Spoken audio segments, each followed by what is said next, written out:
And my little book, My Promise, this was my last book, my most recent book, that was published, beautifully illustrated by Slavka, who's a Czechoslovakian artist, just beautiful, beautiful illustrations. What I've tried to do in My Promise is distill the 7 points of the compass into the most simple takeaways for a parent and a child.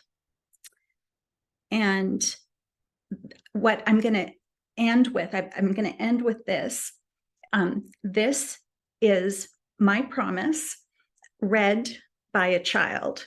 It's a board book. It's not very long, but this is meant to sort of encapsulate all of the different concepts that we were thinking about today and communicating them in the most simple way possible.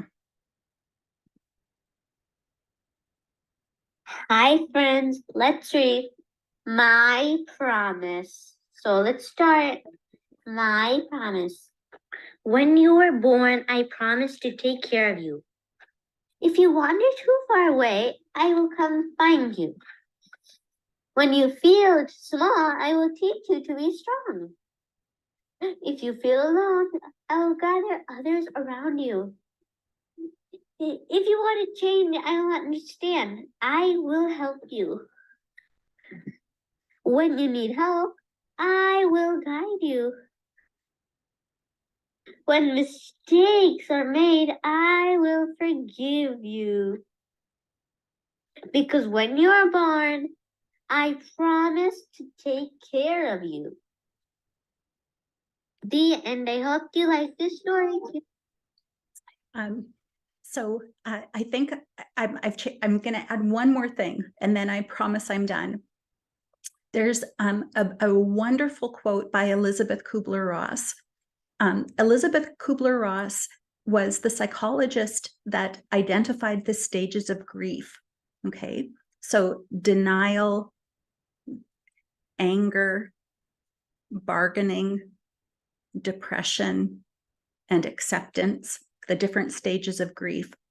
She did her work in critical care hospital settings, like chemotherapy settings with children. And her work, I've written also books about death and dying. So how to explain death and dying. Like we also, of course, did and coordinated the crisis response for the city after the Barry children were murdered. So there's a lot of important insights that we get from trauma work and disaster work in terms of how we can create resilience. And Elizabeth Kubler-Ross helped us understand the foundations of that. So all today, I've been trying to connect the information with the primary sources to underscore the importance of evidence-based practice. So Elizabeth Kubler-Ross wrote this quote. I share this quote with people that have undergone tremendous trauma and they're in a place of trauma recovery. And I'll read it to finish off our time today. The most beautiful people we have known are those who have known defeat, known suffering, known struggle, known loss, and have found their way out of the depths.